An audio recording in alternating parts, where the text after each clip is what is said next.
السلام علیکم دوستو، میں ہوں آپ کا پروفیسر مظہر اللہ قریشی اور آپ دیکھ رہے ہیں PFG نیوز۔ یہ سچویشن ہے جو ابھی آپ کو اپڈیٹ کی گئی ہے۔ حالات بڑے خراب ہوتے جا رہے ہیں۔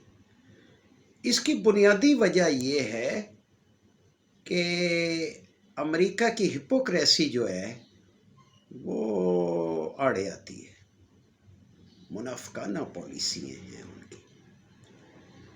ایران ایک مسلم ملک ہے، وہ تربیت یافتہ ہے نبی اکرم صلی اللہ علیہ وسلم کی تعلیمات پہ۔ وہ جو کفار سے معاہدہ کرتے تھے اس کے اوپر سٹینڈ کرتے تھے، کھڑے رہتے تھے۔ ٹرمپ کی جانب سے جنگ بندی کی یک طرفہ توسیع اس حقیقت کی عکاسی کرتی ہے کہ امریکہ میدان جنگ کو فریز یعنی منجمد رکھنا چاہتا ہے تاکہ وہ اپنی مرضی کے نتائج حاصل کر سکے، جبکہ ایران نے اس توسیع کو اب تک تسلیم ہی نہیں کیا ہے۔ آپ کو بتائیں کہ مشیر اسپیکر مہدی محمدی کا کہنا ہے کہ ایران نے جنگ بندی میں توسیع کی کوئی درخواست نہیں کی تھی۔ اپنے ناظرین کو اس حوالے سے اپڈیٹ کر رہے ہیں کہ ایران کی جانب سے باقاعدہ ایک اسٹیٹمنٹ جو ہے وہ سامنے آ گیا ہے۔ اسپیکر ایرانی پارلیمنٹ کے مشیر مہدی محمدی کا اس حوالے سے کہنا ہے کہ اب وقت آ گیا ہے کہ ایران پہل کرے، جبکہ اسپیکر کے مشیر نے واضح طور پر کہا کہ جنگ بندی میں توسیع کا فیصلہ سمجھ سے بالاتر ہے۔ امریکی اقدام اچانک حملے کے لیے وقت حاصل کرنے کی کوشش ہے۔ جنگ بندی میں توسیع کی کوئی اہمیت نہیں، ہارنے والا فریق شرائط عائد نہیں کر سکتا، جس سے دونوں ممالک کے درمیان پایا جانے والا گہرا اختلاف اور عدم اعتماد اب بہت گہرا ہوتا چلا جا رہا ہے۔ اس صورتحال کو مزید پیچیدہ بنانے والا عنصر وہ نیول بلاکیڈ ہے جو امریکہ نے اپریل کے آغاز سے ایران کے خلاف عائد کر رکھا ہے۔ ایک طرف امریکہ جنگ بندی کی بات کرتا ہے، دوسری طرف اس کی نیول پاور جو ہے وہ ایران کی سمندری تجارت اور اس کی جو بھی شپس کی موومنٹ ہے ان کو روکے ہوئے ہے۔ تو یہ بلاکیڈ دراصل ٹرمپ کی اس بنیادی سوچ کا حصہ ہے جس کے تحت وہ براہ راست بڑے پیمانے کی جنگ چھیڑے بغیر ایران پر ایسا معاشی اور فوجی دباؤ ڈالنا چاہتا ہے کہ وہ خود سمجھوتے پر مجبور ہو جائے۔ امریکی نقطہ نظر سے یہ ایک ایسا طریقہ کار ہے جس میں طاقت کا مظاہرہ بھی برقرار رہتا ہے اور مذاکرات کا دروازہ بھی کھلا رہتا ہے، جس کی چابی صرف امریکہ کے پاس ہو۔ لیکن یہ پوری حکمت عملی اس مفروضے پر قائم ہے کہ ایران اس فریم ورک کو جو کہ امریکہ کا بنایا ہوا ہے اس کو قبول کرے گا، جبکہ تہران کے رویے سے یہ صاف ظاہر ہے کہ وہ اسے ایک جال سمجھ رہا ہے جس میں اسے پھنسانے کی کوشش کی جا رہی ہے۔ نیول بلاکیڈ اور سیز فائر ساتھ ساتھ نہیں ہوتے ہیں۔ نیول بلاکیڈ ایک ایکٹ آف وار ہے، تو اس کے ہوتے ہوئے سیز فائر کا تصور بھی نہیں کیا جا سکتا، تو اس لیے ایران کا رد عمل کا آپ انتظار کریں۔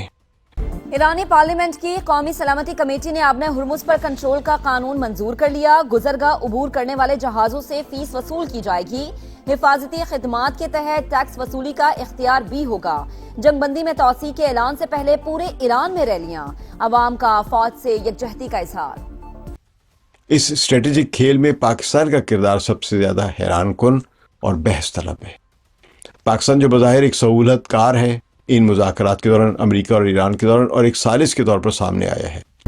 سفارتی میدان میں پاکستان کی ایک اور بڑی کامیابی، امریکی صدر نے ایران کے ساتھ جنگ بندی میں توسیع کر دی، خطے میں امن کی امید برقرار۔ ٹرمپ کی اس بظاہر امن پسندی کے پیچھے اصل وجہ امریکی فوج کی تیزی سے کمزور ہوتی عسکری حالت ہے۔ اگر ڈونلڈ ٹرمپ نے پاکستان کے رہنماؤں کو کہا کہ یہ جنگ بندی کراؤ تو وہ امن کے لیے نہیں کیا تھا، بلکہ یہ فوج کی جو کمزور ہوتی عسکری حالت ہے۔ مزے کی بات ہے جب یہ جنگ ہو رہی تھی اس کے جنگ کے ایک ہی ہفتے بعد جب ان کو پہلے 2-4 دنوں میں اپنے اہداف حاصل نہیں ہوئے، یعنی رژیم چینج نہیں ہوئی، سب کچھ گر نہیں گیا اور یہ نہیں ہو گیا جو وہ چاہ رہے تھے، تو ان کو وہیں سے نظر آ گیا کہ آپریشن فیل ہو گیا ہے، واپس نکلو۔ تو اس وقت واپسی کے لیے حالانکہ اس شروع میں ایران کے میزائل حملے کامیاب نہیں ہو رہے تھے لیکن وہ کھڑا رہا، تو پھر ایران نے پیغام وصول کیے جس کا ذکر وہاں کے رہنماؤں نے کیا کہ ہم کو تو شروع سے پیغام ملنا شروع ہو گئے تھے پاکستان، ترکی، قطر اور ایجپٹ کی طرف سے کہ جنگ بندی کرا دیتے ہیں، لیکن امریکہ کا اس وقت اصرار بڑھ گیا جب اسرائیل کے پاس میزائل اتنے کم ہو گئے کہ ایران جو بھی ایک میزائل مارتا تھا وہ اسرائیل کے عین ہدف پہ جا کے لگتا تھا، اس کے ملٹری انفراسٹرکچر اور انڈسٹریل انفراسٹرکچر دونوں تباہ ہونا شروع ہو گئے تھے۔ تو اس وقت انہوں نے یہ طے کیا کہ جنگ بندی کسی بھی طرح حاصل کی جائے۔ ایران کو جنگ بندی نہیں کرنی چاہیے تھی، سیز فائر نہیں کرنا چاہیے تھا، لیکن بہرحال غلطیاں ہوتی ہیں، یہ ایران کی غلطی تھی۔ تہران کی گلیوں اور سڑکوں پر اب یہ کھلے عام بحث ہو رہی ہے کہ ایران نے 7 اپریل کی سیز فائر کیوں قبول۔ یہ ہے ایرانی قوم جو چل پھر رہی ہے، بے پرواہ ہے، جس کو کوئی فکر نہیں۔ 200 سیز فائر کیوں کی ایران نے؟ تہران اس وقت ایک انتہائی سخت موقف پر قائم ہے اور اسے اپنے 10 نکاتی تجویز جو ہے، یعنی جس کا ایک 10 پوائنٹس پروپوزل ہے جنگ بندی کے لیے، وہ عالمی برادری کے سامنے رکھ دی ہے۔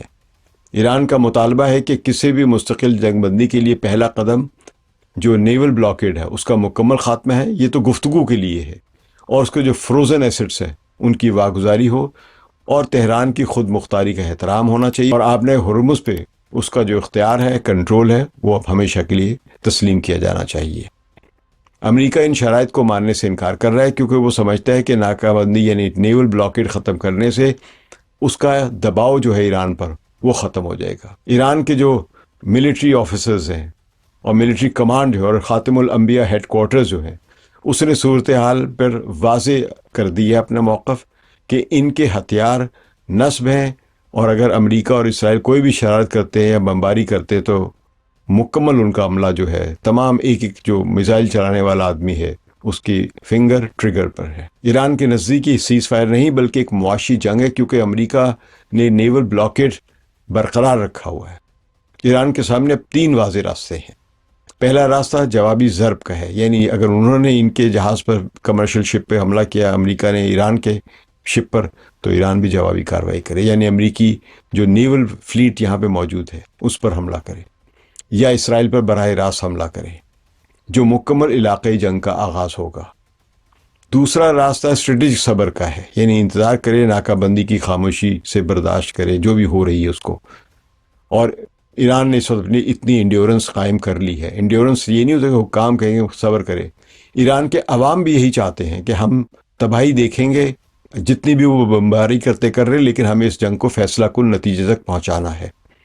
تو یہ دراصل ایران کی اصل طاقت ہے کہ وہ تھوڑی بہت معاشی پریشانیاں برداشت کرے گا، اس سے بھی زیادہ برداشت کر سکتا ہے، لیکن وہ کیپیچولیٹ نہیں کرے گا، سرنڈر نہیں کرے گا۔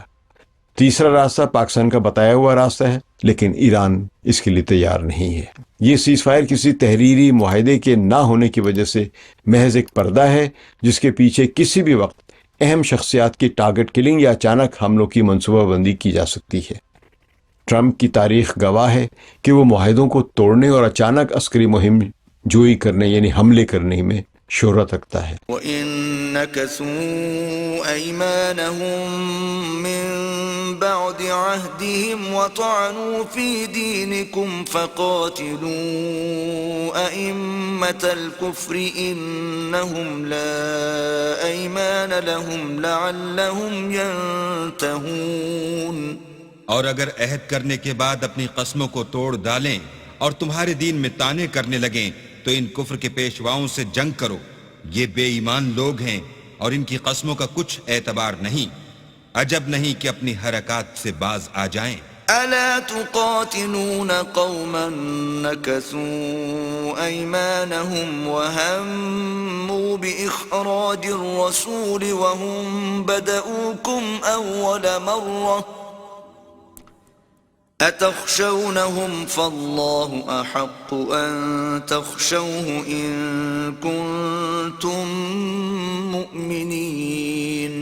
بھلا تم ایسے لوگوں سے کیوں نہ لڑو جنہوں نے اپنی قسموں کو توڑ ڈالا اور پیغمبر اللہ کے جلا وطن کرنے کا عزم مصمم کر لیا، اور انہوں نے تم سے عہد شکنی کی ابتدا کی۔ کیا تم ایسے لوگوں سے ڈرتے ہو حالانکہ ڈرنے کے لائق اللہ ہے، بشرطے کہ ایمان رکھتے ہو۔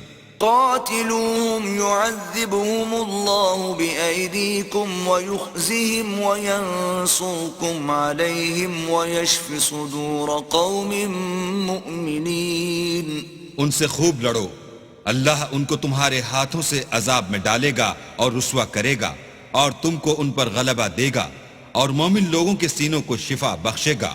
ٹرمپ کی یہ یک طرفہ توسیع دراصل کسی بڑے حملے یا اچانک کارروائی کے لیے وقت حاصل کرنے کا ایک بہانہ ہے۔ عالمی برادری کو یہ ادراک کرنا چاہیے کہ خلیج فارس میں معاشی ناکہ بندی کے ساتھ جنگ بندی کا ڈرامہ زیادہ دیر تک نہیں چل سکتا۔ ٹرمپ کا کوریائی خواب تہران کی دہلیز پر پہنچ کر ایک بھیانک حقیقت میں بدل سکتا ہے، جس کی قیمت پوری عالمی معیشت کو چکانا پڑے گی۔ اگر ایران نے اس جبری ثالثی اور کوریائی جال کو توڑنے کی کوشش کی تو 2026 کا یہ سال نہ صرف مشرق وسطیٰ بلکہ عالمی معیشت کے مستقبل کے لیے بھی فیصلہ کن ثابت ہوگا۔ اب یہ صرف دو ممالک کی جنگ نہیں رہی ہے، بلکہ یہ عالمی معاشی استحکام اور علاقائی بقا کی ایک جنگ بن چکی ہے۔ یہ وقت لفاظی کا نہیں بلکہ ٹھوس فیصلوں کا ہے، کیونکہ بارود کے ڈھیر پر بیٹھی اس دنیا میں چنگاریاں اب ٹرمپ کے ہاتھ میں ہیں، اور ان کا رخ کسی بھی وقت خود واشنگٹن کی طرف بھی مڑ سکتا ہے، امریکی ڈالر اور معیشت کے بساط بھی لپیٹ سکتا ہے۔ اگر ٹرمپ کو اپنی معیشت عزیز ہے تو انہیں کوریائی ماڈل کے خواب دیکھنا بند کرنا ہوں گے، کیونکہ تہران سول نہیں ہے اور خلیج فارس دنیا کی معاشی شہرگ ہے۔ میں ہوں آپ کا پروفیسر مظہر اللہ قریشی اور آپ دیکھ رہے ہیں PFG نیوز۔